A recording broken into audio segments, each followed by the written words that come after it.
Welcome to the online book launch. We are here to celebrate the bric-à-brac poets, Raghav, Arvinder, Norma, Surashree, and Tazeen. I am, just by way of introduction, I'm Shloka Shankar, the founder of bric-à-brac, the art and poetry shop, which I started somewhere around the pandemic. And I started conducting my poetry workshops, particularly for haiku, the Japanese short forms, found poetry as well as visual poetry in 2020. And that's how I've, met these amazing people that, who we're celebrating today.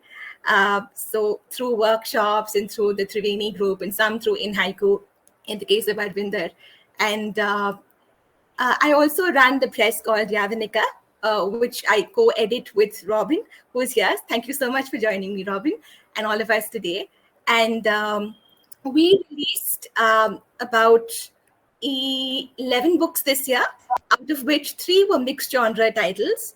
Raghav was one of the mixed genre titles, Anityam, which is a collection of haiga.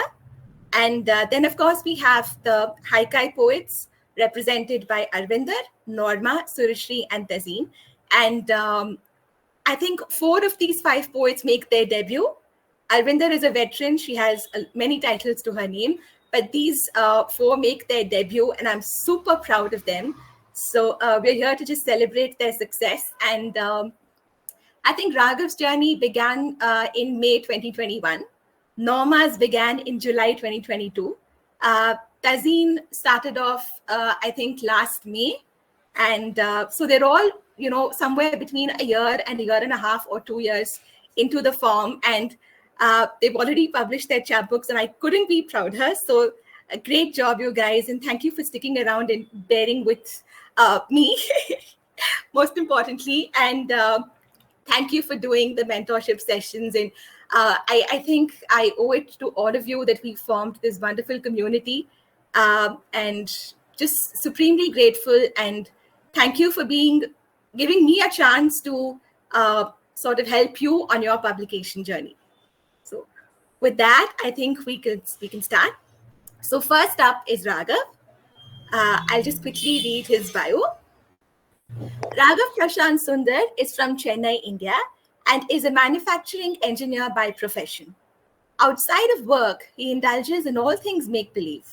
He loves to read and write haiku, senryu, and other Japanese short forms, as well as play video games and tabletop RPGs, his most favorite being Dungeons & Dragons. His illustrations and comics are heavily influenced by both European and Japanese comics. He also enjoys prose and is currently working on his first novel, an all-ages fantasy adventure. So Raghav's collection is titled Anityam, and after much debate and pulling hairs, we decided on this cover because he has an irreverence towards circles, and I absolutely loved it. So finally, we ditched the circles, and this is the cover in front of you. And I'd like you to pay attention to the title and the strike through. Just keep the cover page in mind as we go on to the questions that I have for Raghav. Right? So yes, first up. So Raghav, in your introduction to Anityam, you give the reader a sneak peek into what to expect, not just in terms of the themes in your collection, but you also bring your own religious beliefs to the forefront, right? So can you tell us the importance of the strike through and how it serves as more than just a stylistic choice in this case? Thank you, Shloka. And by the way, thank you as well for guiding us through this, being our haiku teacher and friend for all these years, and will continue to be. These books are yours as much as they are ours, is what I think everyone will say. Regarding the question, Anityam means something that is not permanent, right? Something impermanence, temporary, something that is not real. And I think the title is apt, and we chose the title only towards the end, if you recall. I mean, we wrote all the poems, and then we were sitting for a long time thinking, what should we call it? And because the book is about Hinduism, it is about spirituality, it is about Hindu religious myths and tales. We chose Anityam because the core truth of Hinduism is that whatever you're seeing around you, whatever your senses are conveying to your mind is not real, right? This is not the real world. It's an illusion that has been pulled down over your head. And if you do the right things, if you live through this life, chances are you will see beyond that illusion and you will realize God. And the strike through represents the life that all of us are leading, right? There is a strike through at the end of our life, and if you are worthy, you will attain whatever this next state is, right? Some people manage to do it in this life itself, and they are revered as gods in human form, like all the people with saffron and people who worship them, if that makes sense. So that is the significance of the strike through. It represents the core truth of Hinduism and the fact that what you're seeing around you is not real. Superb. Uh, Next question. This one was sent to us by Surashree. I also had our members sort of fill out a Google form if they had any questions. So this one is by Surashree. How do you look at the stories of our gods and goddesses? How do you interpret them? Does it all come down to absolute faith for you? Yeah. It depends on my mood, right? Certain days you read those stories and you tell yourself, hey, there is no way that a monkey in human form grew to the size of the, like hundreds of thousands of feet, lifted a mountain and transported it across the country. I mean, there's no way that happened, right? You're sitting and reading, on one tab you have theory of relativity open, and on the other tab you have this mythological tale, and it doesn't make sense.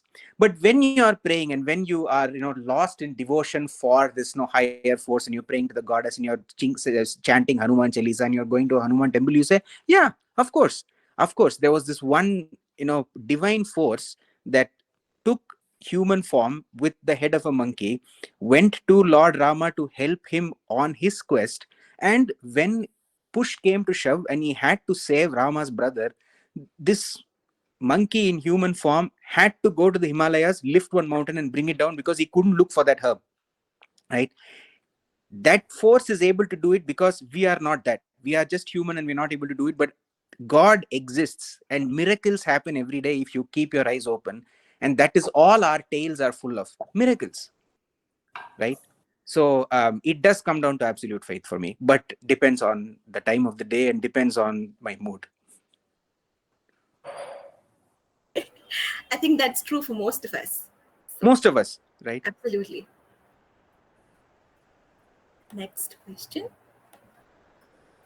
So now coming to the actual sequence of the collection itself. So I firmly believe that one of the key ingredients that can make or break a collection, particularly chapbooks, is the sequence, right? So in the cases of some journals, such as Whiptail or Sonic Boom, even journals, we tend to sort of sequence them so that there's a lot of narrative arc or a flow or a progression of sorts, right?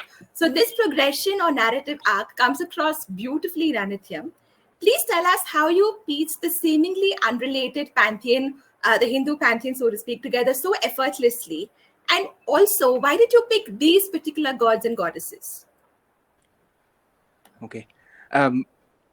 Thank you for that question. And to people who read the book, thank you very much. If you like the sequence, 75% of the credit for the sequence goes to Shloka, right? Because the fact that you can even sequence poems, and even in a chapbook of 15 poems, you can, even if each poem has a totally different theme and a totally different meaning, the fact that you can actually sequence it.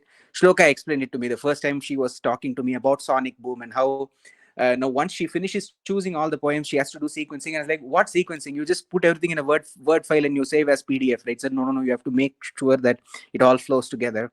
So for Anithyam, we knew that the first poem had to be about Pillayar or Ganesha, because in the Hindu religion, you have to pray to him first. It's a rule, right?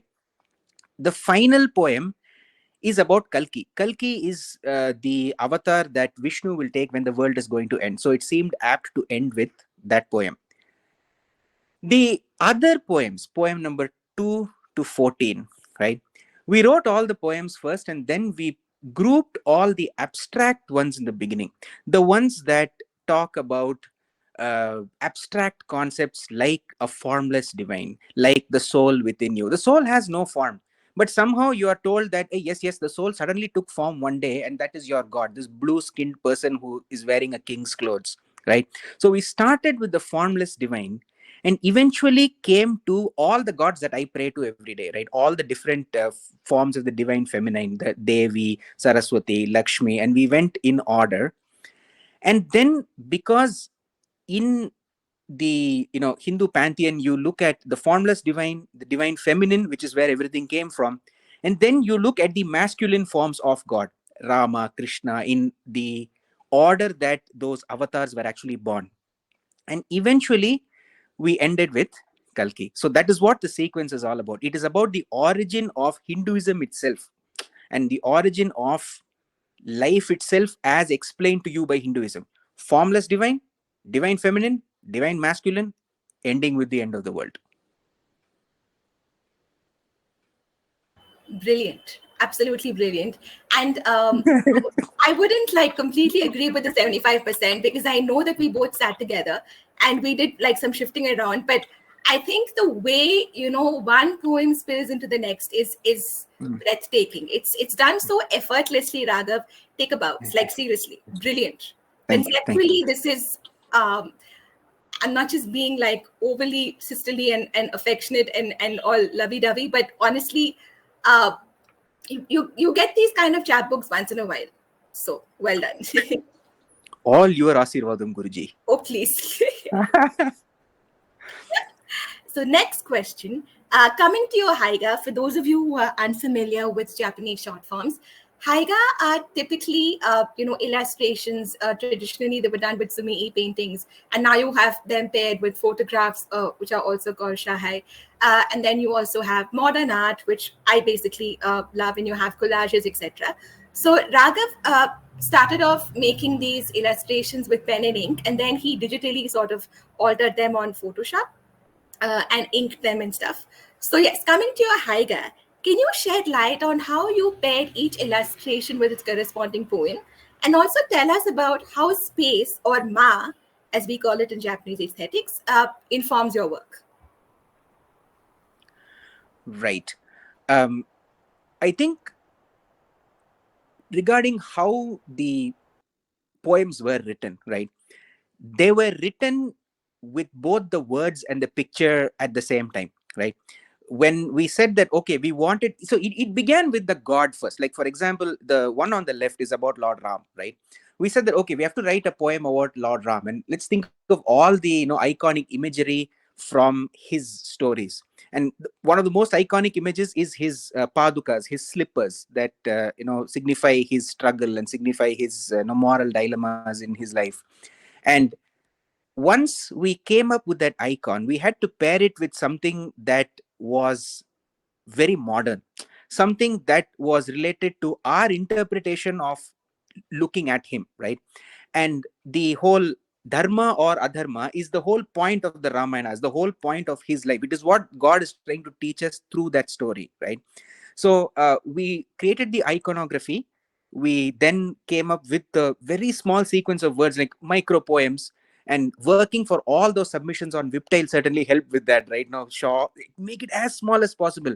4-word poem challenge, 3-word poem challenge, 1-word poem challenge. So all that really helped when trying to come up with stuff for anything.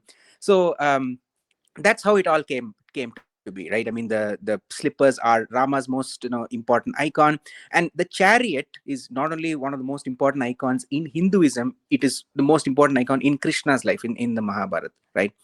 So that's how the poems came about. And in terms of the space, right, one of the things that is very fascinating about Japanese comics and manga is a lot of white space. In If you think of American comics, they are always color based, right? uh, to a very great extent. You think of comics in America and you always think of the splash of color and light and form. But if you think of Japanese comics, you immediately think of Naruto and Bleach and all these things that have gone worldwide, which are primarily drawn in pen and ink. And there are these large white spaces with no small figures doing things. You look at like original Dragon Ball and things like that. Those are the things that I grew up with.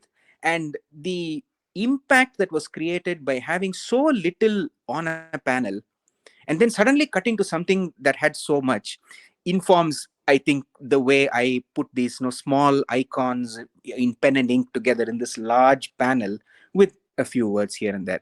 Thank you. This is a very nice question. Thank you for letting me talk about it. Can you also tell us the juxtaposition here? Because I wanted to ask you, do you feel like these would work without the image? No. If you So just saw A/Dharma on like a sheet, you'd be like, what is that? Right? The same thing, right, if you say odd place for a pep talk, this, that is not really anything until you place it next to the exactly, chariot and you say, right. oh, it is about that thing. You know what I mean? Yeah. I think that space also works really well in this because unlike a traditional haiku where they are meant to stand alone as both the image and the haiku, here I feel like they really come as it's like a marriage made in heaven sort of a thing. So they really come together quite beautifully. So yes, thank you Raghav so much. Next up we move on to Tazeen because her father is ill and she might have to step away uh, to to aid him if need be. So we'll go to Tazeen and then come back to the rest of. Sharon, you had a question? Sharon? Here it is. No, I'm sorry. That was Oh, a okay. mistake. No problem. No problem. Okay, I'm just trying to find Tazeen. Um, I think once she starts talking, I can spot her. One sec.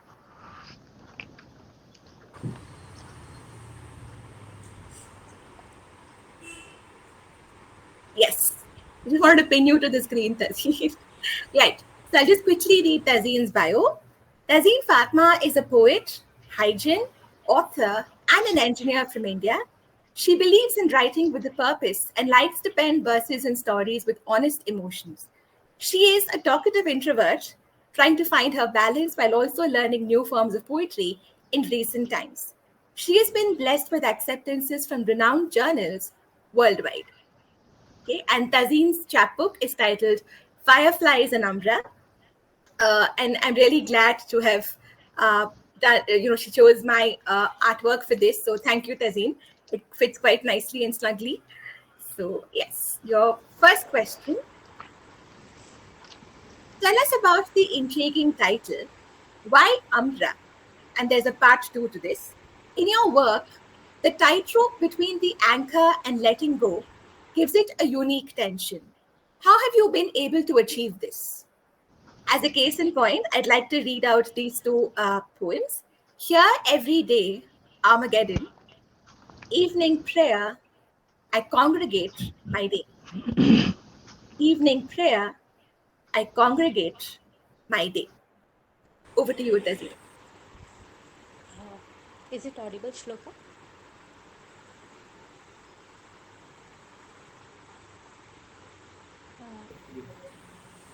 Yes, we can hear you. Good evening, everyone.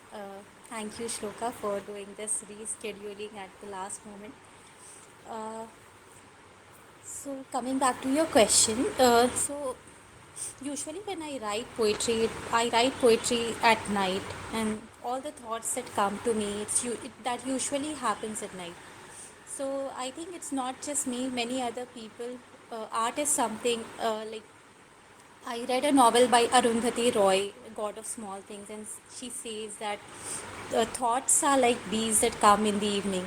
So, and if you see not just night is something that is very dark, and umbra is the darkest part of the shadow. So the title, it's very literal. It comes from that, and uh, there's another song by Passenger. It says "Let Her Go," and the first line that he sings in that is, "You see the light when it's burning low." So the title actually comes from that, Fireflies and Umbra. And my poet, like the poems that basically I send a couple of poems to you, but you have curated it in a beautiful way. As Raghav said, the way it has started and the way it has ended, it actually shows the first poem is nothing but a grain of wheat, and the last is evening prayer, I congregate my day. So it covers the entire spectrum in which I live, basically.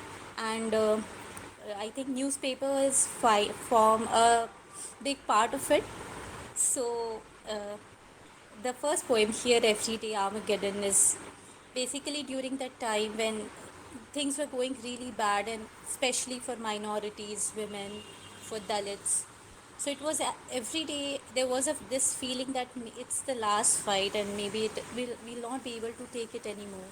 But again, the next day happens, something worse happens this next day, and again you have to fight it. So yeah, I think that's basically it. Can you talk about the use of the verb in the second poem, Evening Prayer, I Congregate My Day? Because this is one of my absolute favorites of yours. I could not have thought of using it as a verb. And it's so well done here. It's like literally picking up the pieces, but you still have that faith. You're broken, but you're still, I think what Raghav also spoke about faith, that absolute faith in something supreme, something, a higher power, which sort of holds you even when you feel completely broken. So can you talk about why you chose that particular word? And it's so effective here. Brilliant. Thank you. So congregation is a very essential part of my religion. So when we pray, we congregate, and the idea behind is like everybody is equal. So you stand shoulder to shoulder uh, alongside everybody else. And I wrote this poem when I went for a pilgrimage to Makkah last year. And basically, like, we pray 5 times a day, but it's the evening prayer which is kind of relaxed. You come back from work and you get time to basically like rerun through the day, if it was good, if it was bad. And just like we assembled uh, in front of God along with everybody else, we also assemble with all our thoughts, with all our difficulties, with all our gratitude in front of Him. So the poem Evening Prayer, I congregate my day. Superb. Superb. That's one of my absolute favorites of yours. And Thank my you so next would much. obviously be your best of issue, Proxy War, which we'll come to in a bit. So next question. What is this is by Surashree, posed by Surashree for you. What is your creative process? Do you start with a word / phrase, or is it a notion? More importantly, how does poetry flow for you? So, like, for me, what I have observed is if I'm writing a prose poem or if I'm writing a free verse, that is just in a moment. Like, some thought comes to me which I feel very strongly about, and I start writing something that deeply affects me.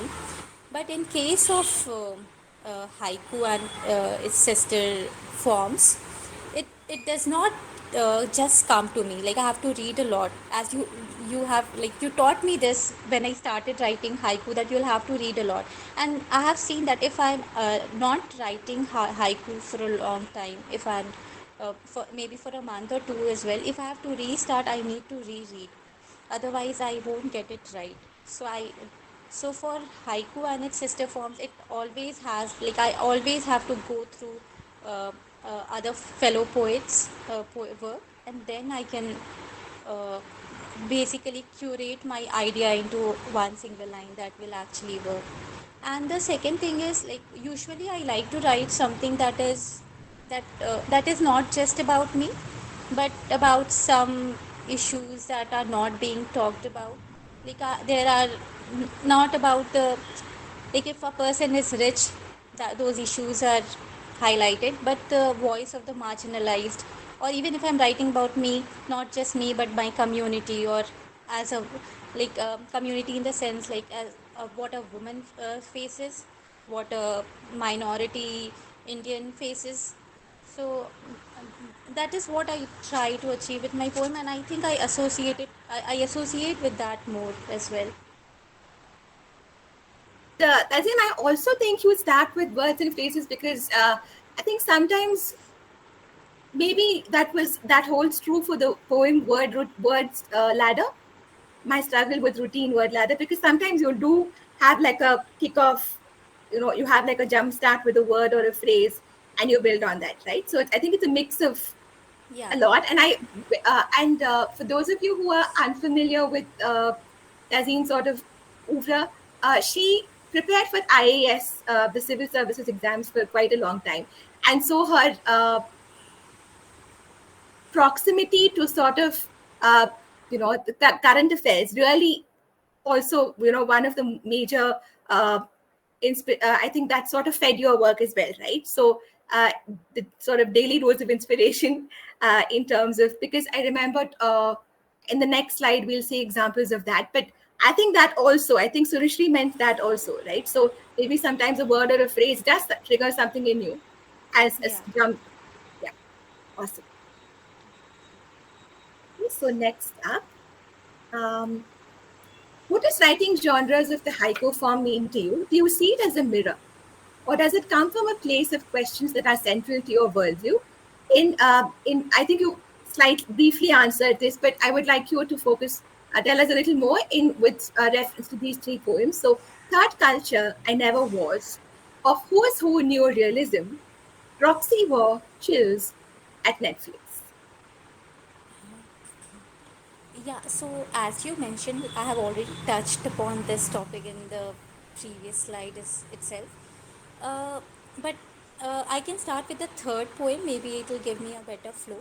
Yeah, So, Proxy War Chills at Netflix.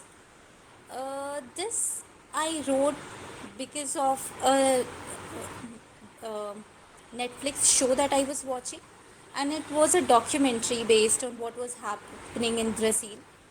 And I felt like sometimes okay, like Netflix is associated with a culture where we actually enjoy, and Netflix is something we watch at night, we binge watch it on weekends. But then there are certain grave issues that Netflix shows, and we still tend to enjoy it, and we still feel the chills. Uh, like it shapes our opinion in a particular way. Like for example, if a particular community has not been represented or is underrepresented, but there are shows from one side of the spectrum, so we have an opinion based on that, but we still have that, like we feel it in uh, we feel biased towards one side. So those the chills, we still feel it. So that is the reason why I wrote this poem. And proxy wars, we know that there are a lot of proxy wars going on around the globe. So yeah, that was the reason I wrote this poem.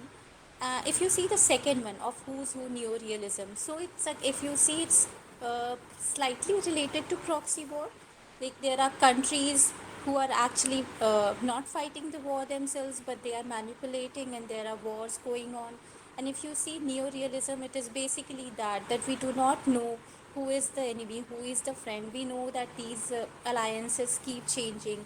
Like if I don't know if it is appropriate to name the countries, uh, but there are certain countries, like they have been aligning with one particular country at one front, and then again there's a war and they do not support. There is also this hypocrisy on the like if you see the Ukraine war, we can very clearly see the hypocrisy that goes around that, because I know that there are various factors to be taken into consideration, but you still see the hypocrisy. It's very very uh, I think visible. So we do not know who is what, so that like who is who, like what is the character that defines a person, that keeps changing. So the poem of Who's Who, Neorealism. The third poem, Third Culture, I Never Was, is something more personal. I would not say it is completely taken from my worldview. But the thing is, like, I have been to like, I have stayed in so many places, I have met so many other people, and I am sure that everybody else has too. So we have picked on different culture, we have picked on different languages, we have picked on different slang. So we do not know what our real culture is. It's a blend of many other cultures. So are we really what with the culture that I was born with, or am I a refined version of uh, that culture, and also a mix of various other cultures? And as we know, it's India, and in India is a melting pot of cultures. Every 50 kilometers, the culture changes. So that's the reason I wrote this poem, Third Culture I Never Was. Beautiful, Tazeen. Lovely. Next. So this is from Ganesh. Do you keep writing poems and then pick a common theme, or do you pick a theme for your book and then write bearing the same in mind? Uh, so basically, this is my first book, and I really didn't know how to curate one until you told me this thing about sequencing. So, as Raghav said, I had no idea what sequencing was. I even asked you, what is this thing like sequencing? And when you actually sequenced it, I could understand, okay, this is how it flows. So I don't think I can answer from the book perspective, because this is my first book, and it would have not been in this shape if you have not worked so much for it.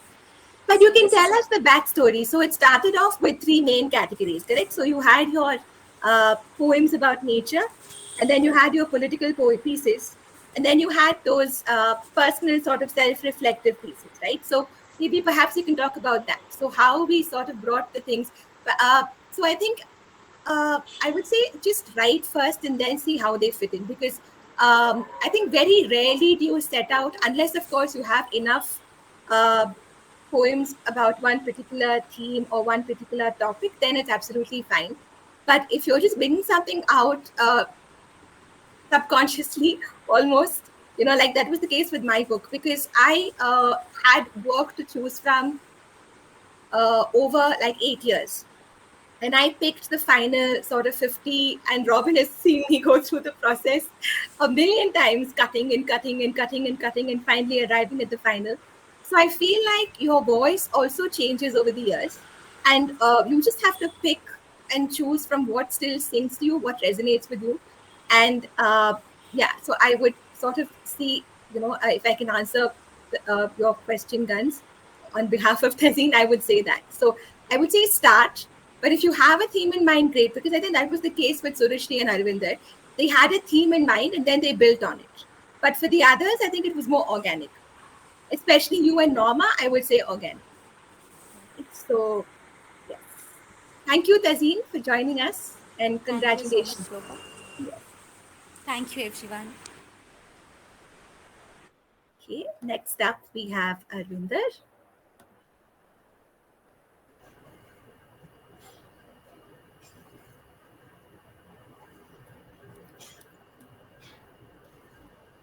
I will read Arvinder's bio. Arvinder Kaur lives in Chandigarh with her family.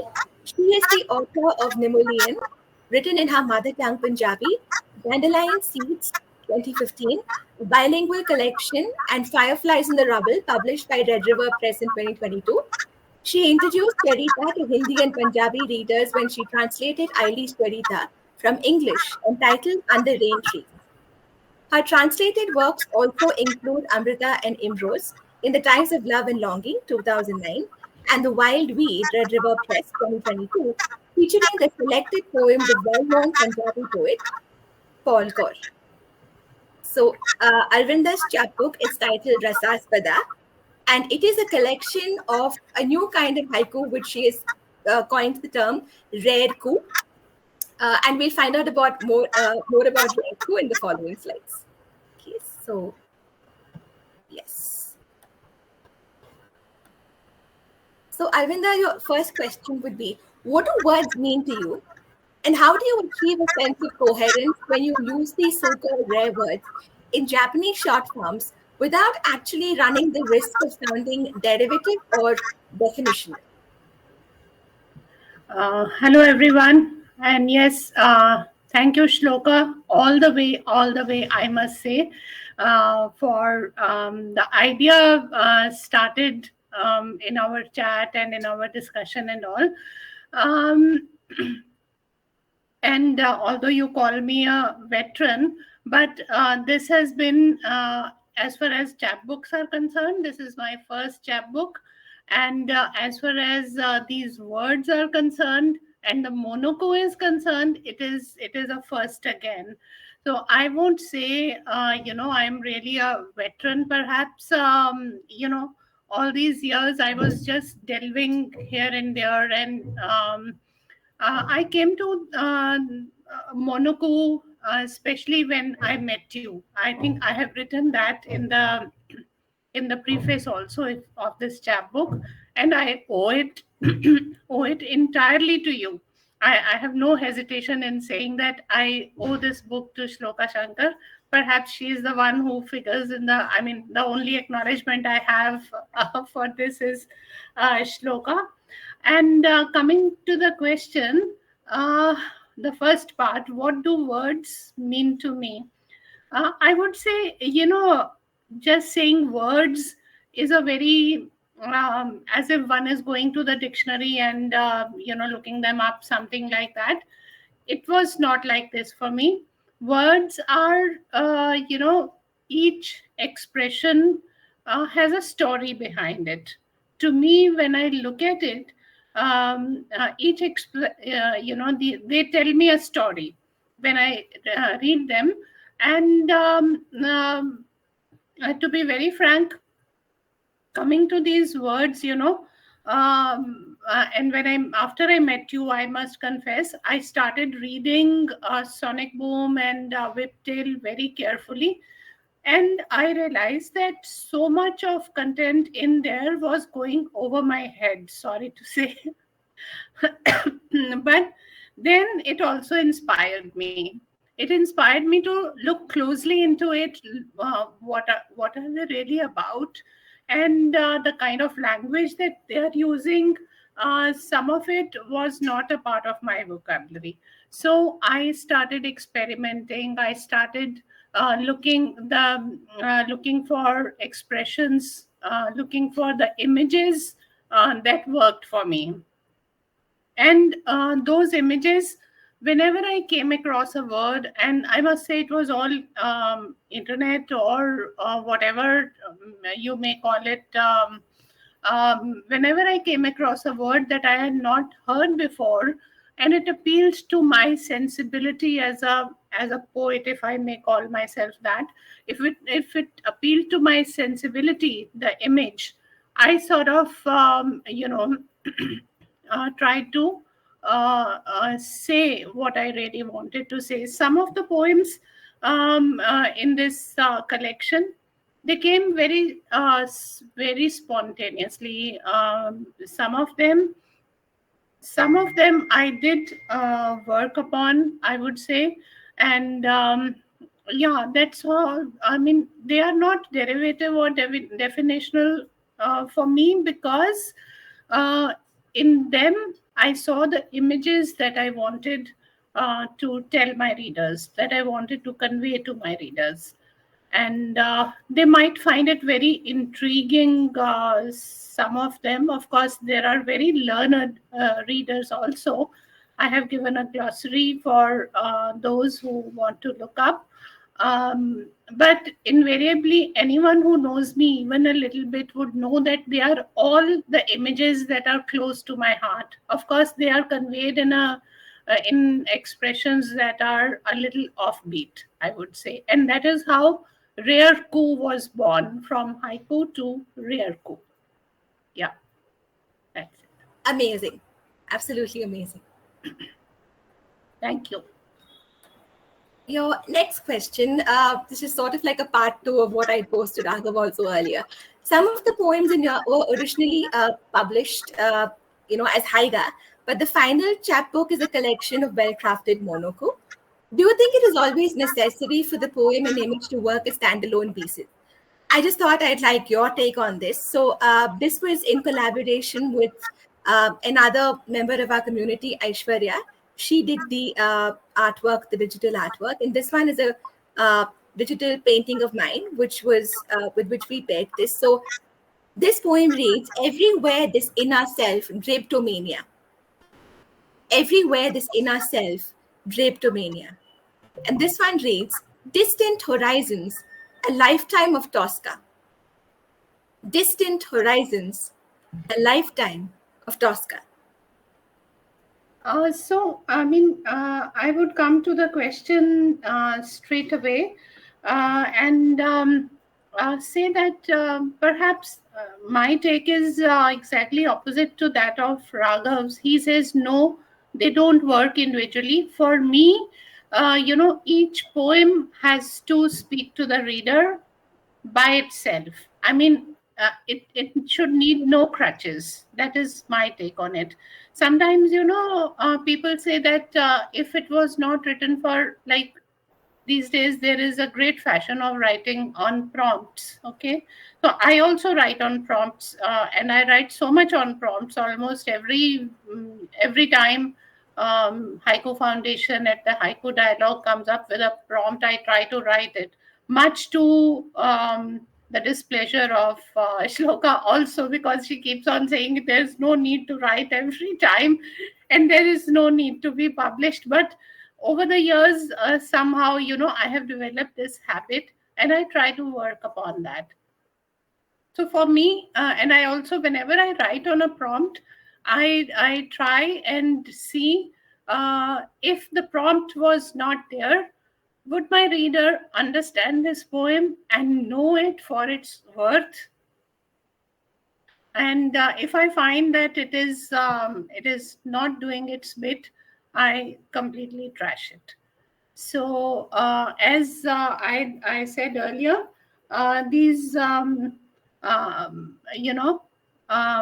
words that I have chosen, I'll just come to drapetomania. Everywhere, this inner self, drapetomania, and this is drapetomania is as we all know, is an overwhelming urge to run away.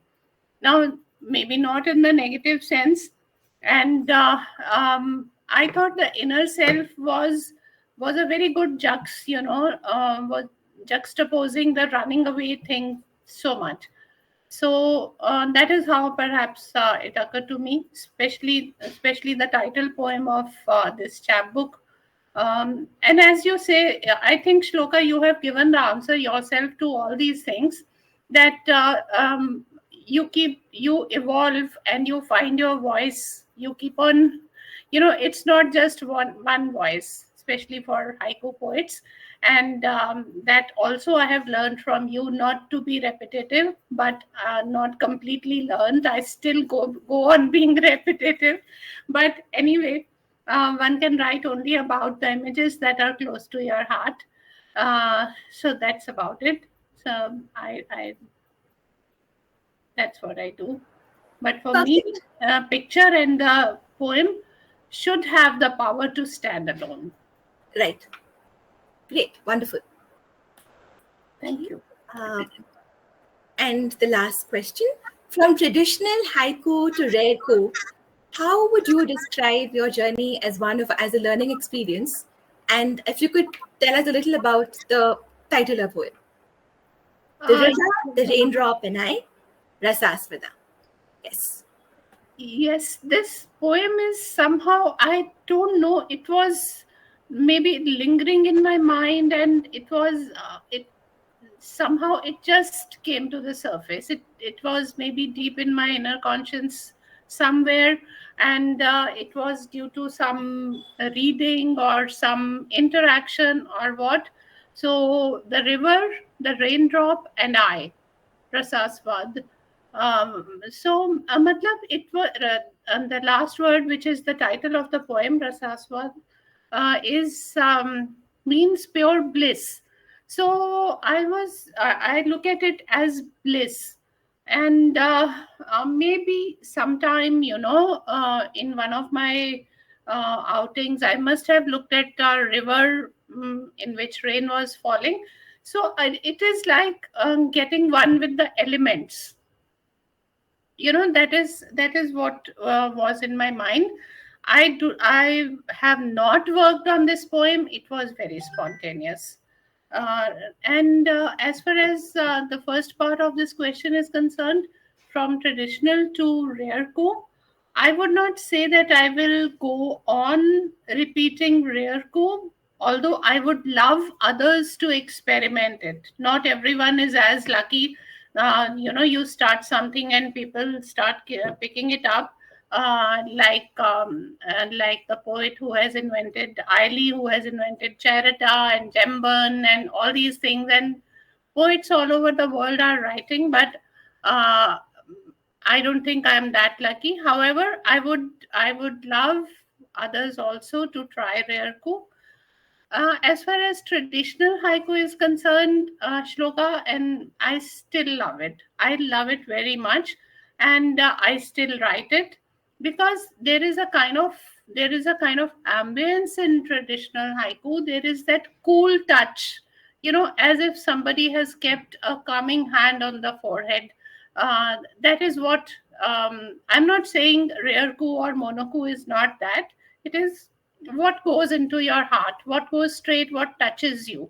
So haiku, right from the beginning, since I started writing, I felt that it was as if someone had kept their cool touch on my forehead and told me to stop, to relax, to take a deep breath. So that is what haiku does to me, and that is why I still write it. I Uh, love that. I, I really love that. That's Thank you so beautiful. much. Take a deep breath is so true. I think it puts you in touch with your Buddha nature, as they say. That famous quote by Harald. Perhaps it does. I hope all of you enjoy the book, and if you have downloaded it, if you have not, please do that. Yes, And the link will be posted in the end. So yes, you okay, can. yeah, and do give us feedback. Or Yes. thank you so much. Thank you.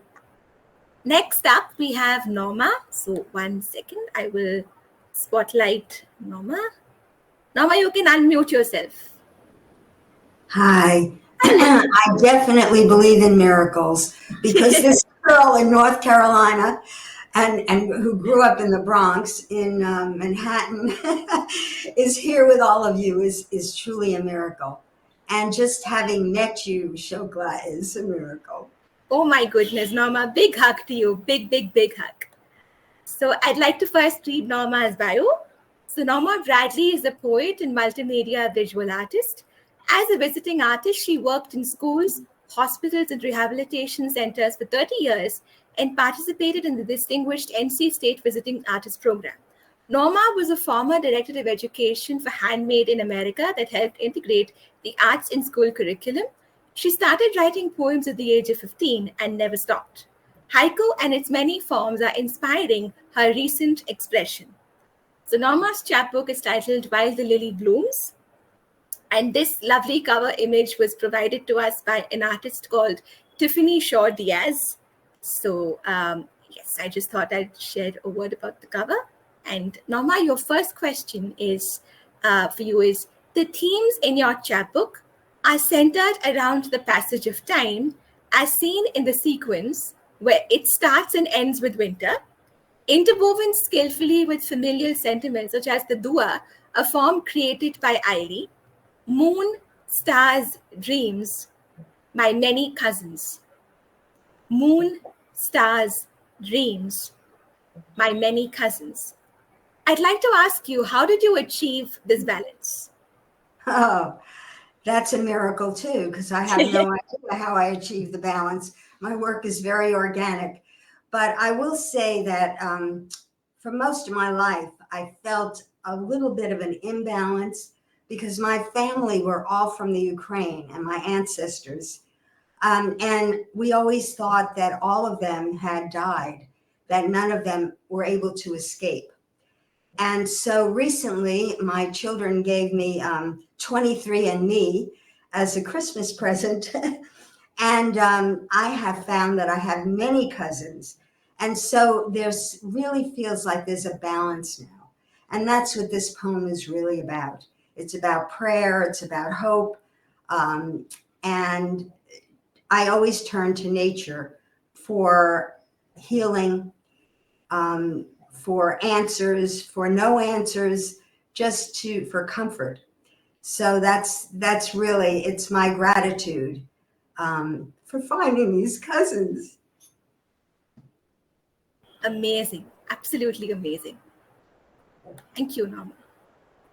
And some of them are writers, by the way. Wow. Awesome. It is. It's pretty awesome.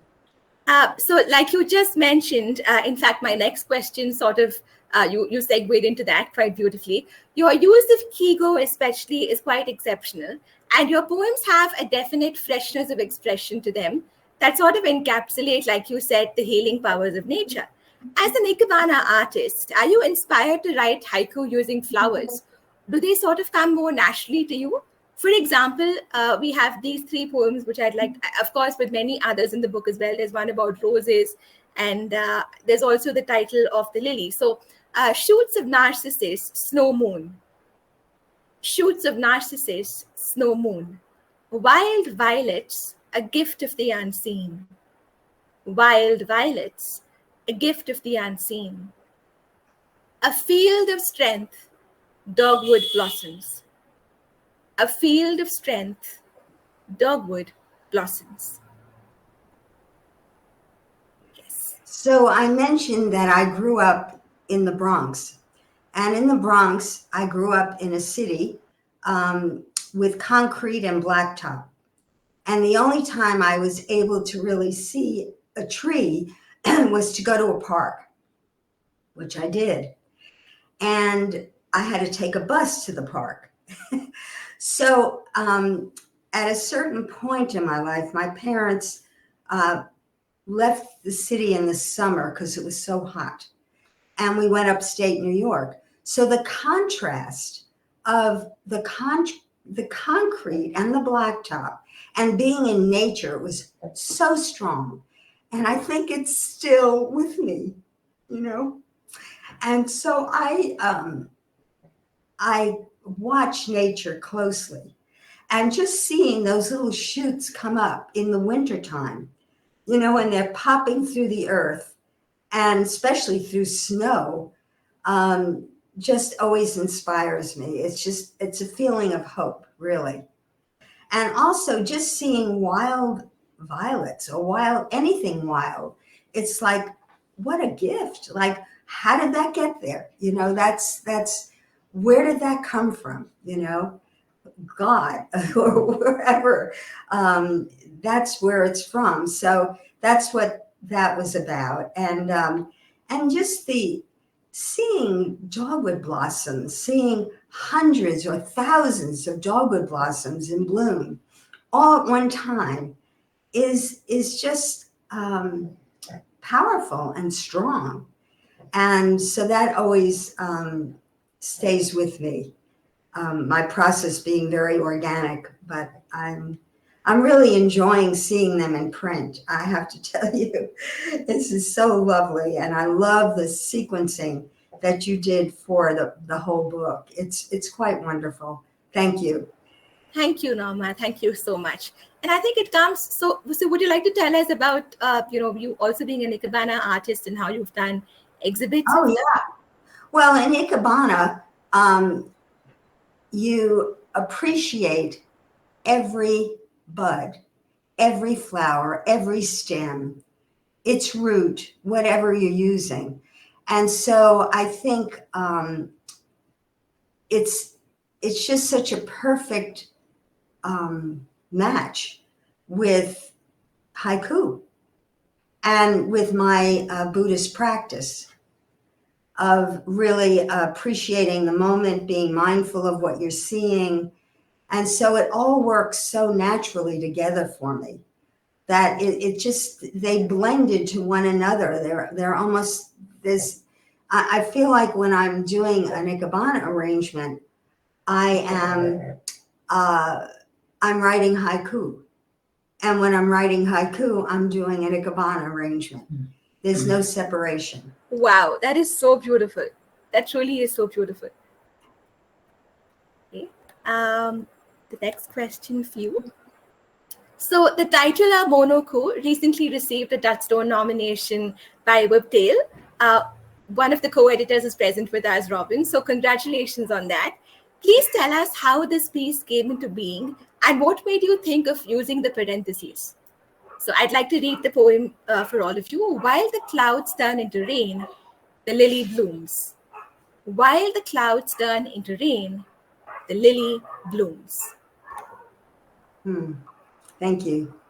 So I told you I have a Buddhist practice, and my teacher is Thich Nhat Hanh, the Buddhist monk.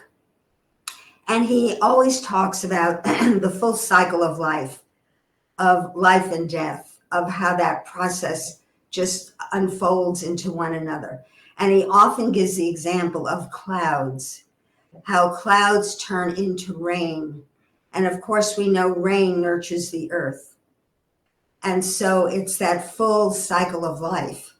And one day I read a lot of poems, and Shloka told me to read 30 poems before I write one. I can't say I read 30, but I do read many.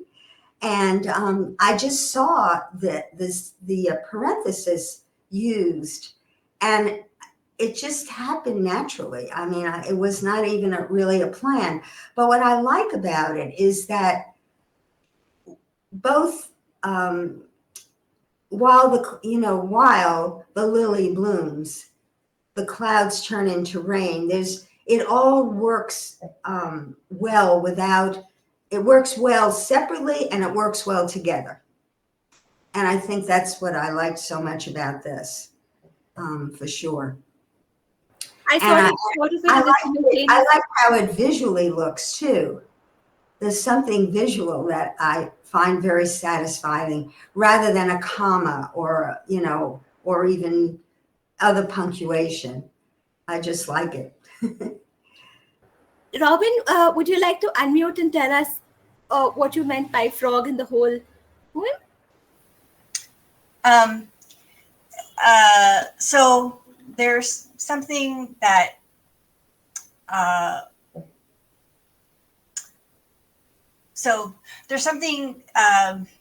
that you eat called a frog in a hole, which is where you take a piece of bread and you cut out the middle in a circle, and you put an egg in it and you fry it. So the egg is cooked in the middle of the bread. And that's what this poem is doing. It takes the phrase and plugs it into the middle of the fragment. And that's it, whether she has the parentheses on it or not, it's really difficult to make a poem like this work, which is part of the reason it's nominated. Like in all the poems we've published, we've probably only gotten 2 or maybe 3 of these, but hers is the best one we've had. They're really hard to do. And we call them a frog in a hole because there's no name for them. And that's just what it feels like. Anyway, I didn't know if anyone's ever talked about that as a technique, because we keep talking about writing an essay about it, but we haven't got enough poems really to do it, because people don't really write them because they're hard. Right. Anyway, so it may have been an accident or divine intervention. Right. But yeah. Really well done, Norma. Superb. Thank you. And thank you so much, Robin. I really appreciate your appreciation and helping me understand it even more. Okay, so with that, we come to the end of Norma's questions and over to Surashree now. Okay, so Surashree, could you... Yes, you unmuted yourself. Awesome. Yes. So I'll just quickly read Surashree's bio. Surashree Joshi is an English teacher by profession and has been teaching for nearly a decade. She started writing haiku during the lockdown and has been in love with the form ever since. She is also a trained Hindustani classical vocalist. Surashree loves coffee, Star Wars, and is a Potterhead. At the end of the day, she is a confused millennial who's looking for magic everywhere and trying to find out who she really is. Aren't we all? Welcome, Surashree. Your first Thank you so much. Thank you. Is right. So your chapbook is titled Mithak, with the Hindi character for Ka, which is the English K, and that's what the title is. Yeah. And which is the Sanskrit word for myth. Yes. Right? Yes. So my first question for you is, you have very strong representations of women characters in your chapbook, starting with Eve to Medusa to Adi Shakti, and the not so subtle reference to Draupadi from the Mahabharata, among others. Was this a conscious choice or was it organic? Hello, everyone. Thank you so much, Shloka. That's a brilliant question. First of all, I would like to just quickly say that, my friend Ashwini, she had joined right at the beginning. I think she had to go due to some family thing. She was the one, she's a Sanskrit teacher. And when this whole thing started, I was talking to her and I said, I want something catchy, something, and I don't know what to use. And she just very casually put the word Mithak out. And I was like, okay, that's it. I'm taking this. And then we talked about changing the ka and everything. So coming to the question, I don't think at the outset I started with the thought that I want to focus on female characters. I don't think that was my choice. um, I am sorry, I am giving a disclaimer right at the beginning that my answers might not make a lot of sense because I have a habit of just rambling. But yeah, like I said, I didn't start with the process that, okay, I want to focus on female characters.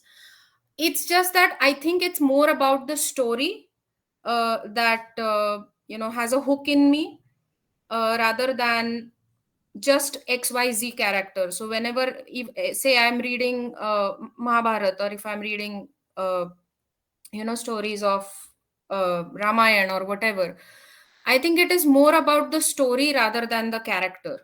And of course, we all have our favorite characters from various different things. And Draupadi, or here you've said Eve or Medusa. I think the underlying factor here is I just get very frustrated with what happened in those stories. And then I would say it comes down to the fact that, yeah, they were majority of them were women. So yeah, I again, like I said, it was not a conscious choice at the beginning, but maybe it led the way, I guess, later, of how the entire chapbook came to be. Because let me tell you, there are, again, like I mentioned, it's about the story for me, but also there are individual characters which again spark my interest quite a lot. And Shloka, if you remember, in one of our discussions, I was trying so hard to write about Ashwathama because I just absolutely love that character. It has so many shades and it is always shown in one light or the other, but it's not true the way it is portrayed in films or in cartoon or TV series or whatever. So yeah, I do have such characters, even male characters. But yeah, I did not start with the thought that I want to focus on females, but it just, I think, organically happened, and then I ran with it, so to say. Yes. I think you started off with the idea of writing about myths, and somehow these found prominence, right? So that was, They I think, did. centrally, that So was, yeah. yeah, because I am a huge fan of mythology. I've always been. I think my grandfather kind of got a lot of books for me when I was a child, and my love for mythology started then. Ramanand Sagar's, those Ramayana and Mahabharata and everything on DD, that DD National that we used to watch, and so on and so forth. So I think the imagery, the stories, and how, especially then later, my interest when I started studying literature, I could see there were so many similarities between the mythology that we know, and then of course Greek and Mexican and whatnot, Nordic and Egyptian, and then it was like a rabbit hole. It was going, like going down a rabbit hole. So it opened a completely different world for me. So that was pretty interesting for me, I guess.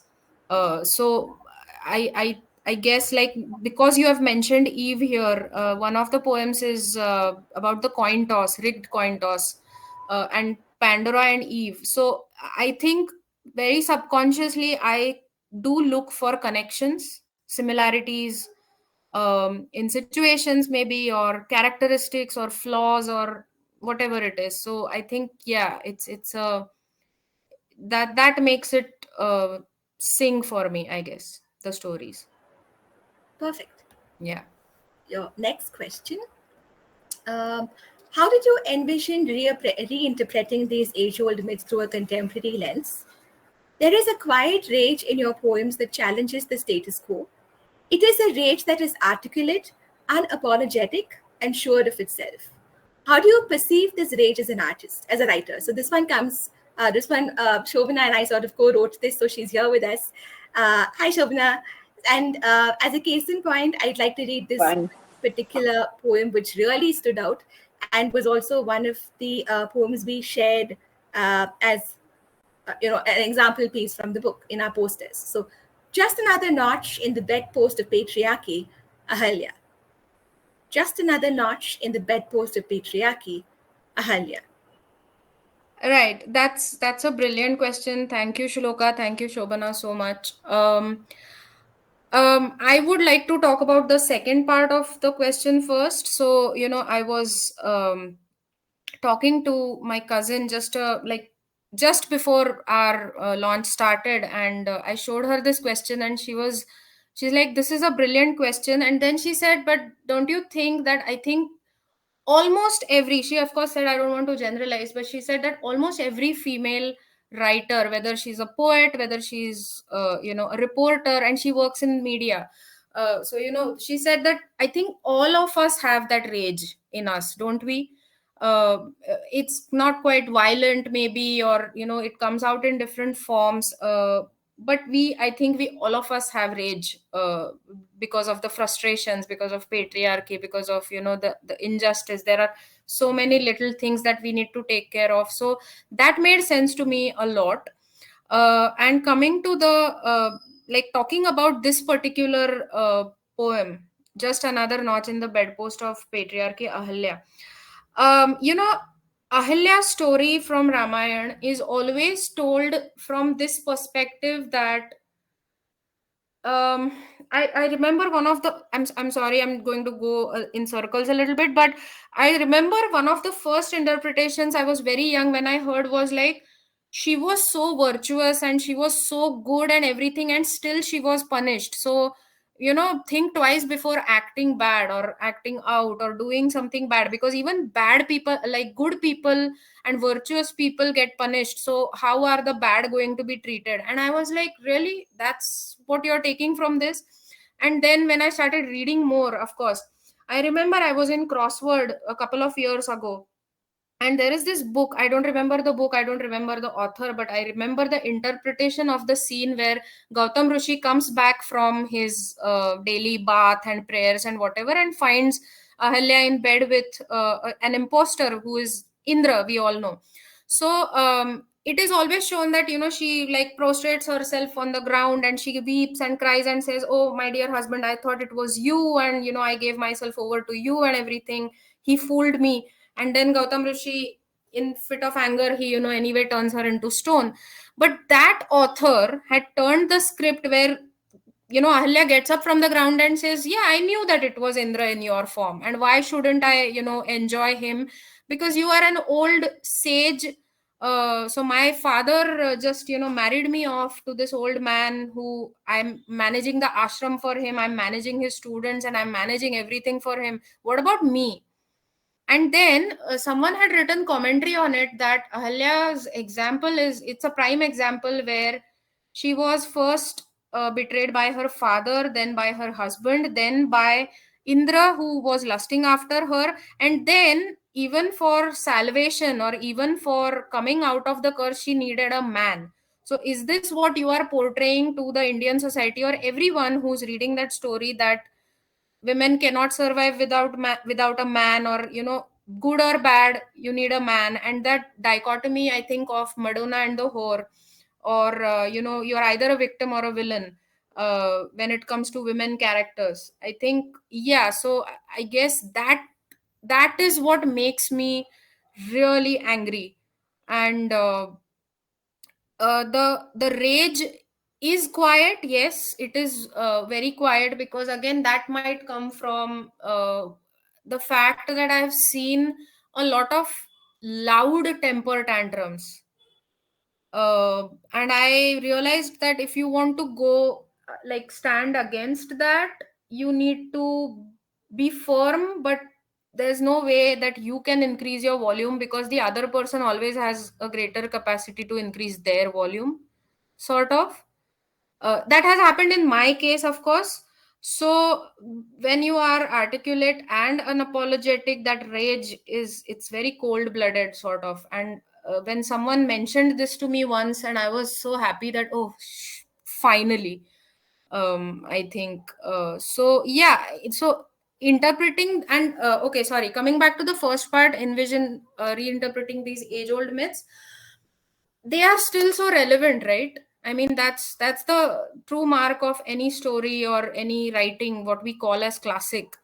I mean, women are still getting assaulted, and like, we are that's still happening. So all the stories, whether they really took place or not, it's a matter of faith again, that whether Ramayana or Mahabharata, it actually, whether it's historical or mythological, there is a big debate about that.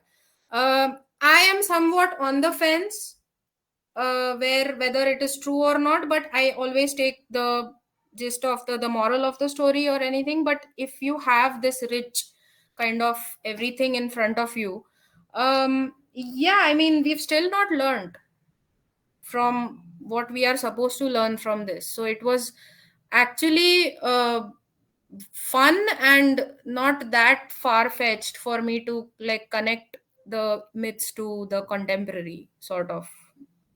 Yeah, I think I think that's good.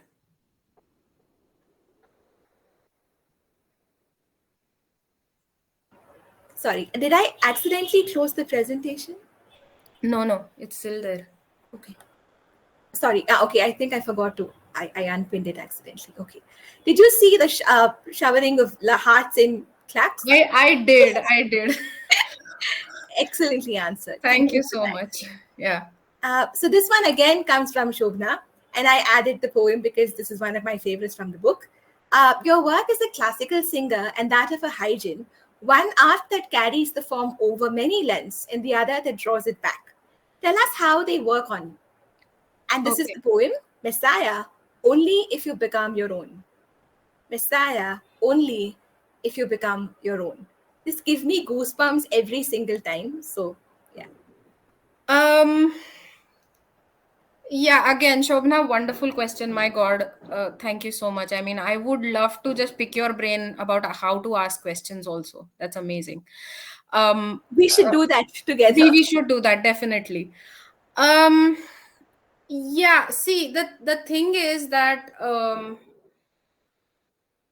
I don't know again if my answer is going to make sense, so I apologize in advance for that. But for me, as a singer also and as a poet also, in both cases, I think I operate a lot on the subconscious level.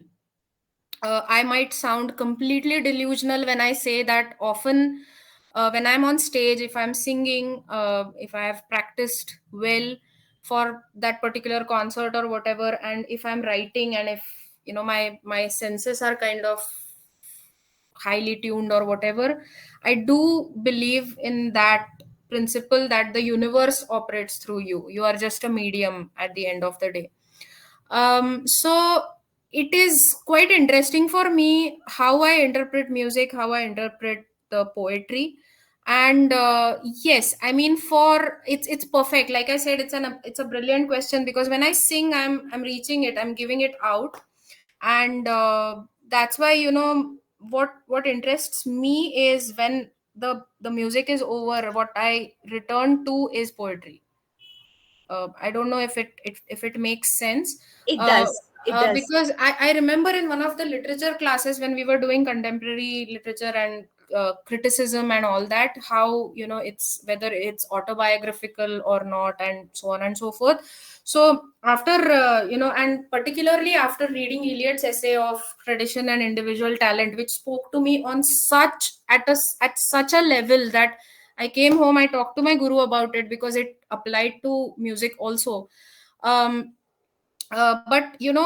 I can say that when it comes to music, I am much more detached, so to say, because I am the main singer or whatever. I have to kind of look at whether the mics are working properly, whether my accompanying artists are working properly, the tanpura, the tabla, everything, it's in tune or not, how is the audience responding to me and all. So I kind of take a third person's point of view even when I'm the one singing, and still there is another me observing whether everything is happening or not. So I take a sort of detached, I am sort of detached there. But poetry is so very personal to me. Like, it is the purest form of expression, I would say, as of me as a person. I did a lot of workshops during the pandemic. I attended Shloka's workshops, Kala's workshops and all. And in lot of those workshops, the main point about writing nature poetry, haiku, is essentially going back to nature or being connected with nature. That's why I'm so jealous of Norma, who can so beautifully connect to nature, because I cannot. For me, it's more about the human nature, I guess. So when someone mentioned in one of those workshops, like, you have to remove yourself if you want to write haiku or whatever, that this form, Japanese form. And I was like, okay, then I don't have anything. Because I guess when I'm singing completely, my art belongs to my guru who's given it to me, and it belongs to the audience who is listening to me. But poetry, this is mine. I'm very selfish. I'm very self-obsessed about what I write, about what it is, in a way, not always, of course. In a way, it's autobiographical. Like, many of my issues as in my personal, you could say, problems or perceptions or whatever, a lot of it comes into my writing.